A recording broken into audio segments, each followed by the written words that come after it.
सरकारचं लक्ष वेधू इच्छितो अध्यक्ष महोदय।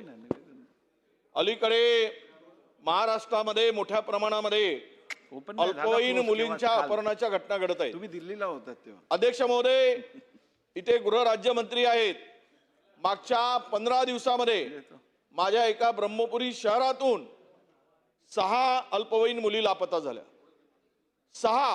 15 दिवसामध्ये या 10वी आणि 12वी शिकणाऱ्या मुली आहेत। अध्यक्ष महोदय, आपण संपूर्ण मी त्या कायदा सुव्यवस्थेवर बोलेल त्यावेळेस संपूर्ण आकडेवारी देईल, पण ही अत्यंत गंभीर बाब आहे। माझी सरकारला या स्थगन प्रस्तावाच्या माध्यमातून या शाळांमध्ये, महाविद्यालयामध्ये, हायस्कूलमध्ये या मुलींचा प्रबोधन होण्याची आवश्यकता आहे। त्यासाठी विशेष तरतूद करा। या मुलींचं ब्रेन वॉश करायला पाहिजे। छोट्या छोट्या बालिका पळवून नेल्या जात आहेत आणि अजूनही त्या मुली फक्त 6 पैकी 2 मुली सापडल्याची माहिती परवा संध्याकाळी मला मिळाली। मी सातत्यानं पोलिसांच्या संपर्कात होतो अध्यक्ष महोदय।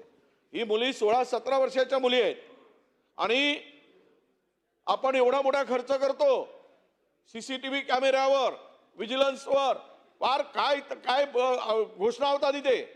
या सगळ्या तालुक्याच्या ठिकाणी या व्यवस्था आहेत का? या ठिकाणी या मुलींच्या संरक्षणासाठी सरकारने काही उपाययोजना केल्या आहेत का? गंभीर आहे ना अध्यक्ष महोदय। 6 मुली 15 दिवसात। मी मुंबईचं पण प्रकरण वाचलं। मुंबईमधून मुली, छोट्या छोट्या लहान मुली झालेल्या आहेत। अनेक महाराष्ट्रातील आहेत, ते मी आकडेवारी घेऊन आलो, पण मला स्थगनवर एवढा वेळ मला बोलता येणार नाही अध्यक्ष महोदय।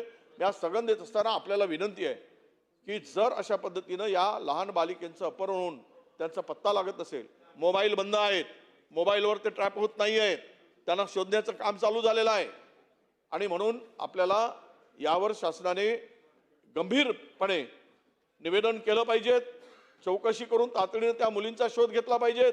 महाराष्ट्रभर या मुलींच्या शोध मोहिमेसाठी मोहीम राबवली गेली पाहिजे, कारण ते पालक सगळे रडत आहेत, विवंचनेमध्ये आहेत। फार फार मोठा आघात त्या सगळ्या पालक वर्गावर आहे अध्यक्ष महोदय आणि ते कळवणी करून रोज पोलीस स्टेशनला जाणं येणं त्यांचं सुरू आहे।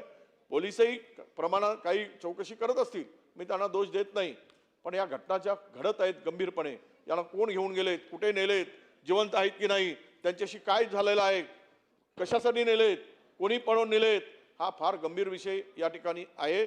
आपल्याला विनंती आहे की सरकारने या संदर्भात चौकशी करावी, निवेदन करावं, या मुलींची शोध मोहिमेसाठी स्पेशल एक स्क्वॉड तयार करावं आणि शोध घेऊन त्या मुली कशा परत आणता येईल आणि जो कोणी घेऊन हे कृत्य केलं असेल त्याच्यावर कडक कारवाई करावी, अशी विनंती मी सरकारला अध्यक्ष महोदय या माध्यमातून करतो।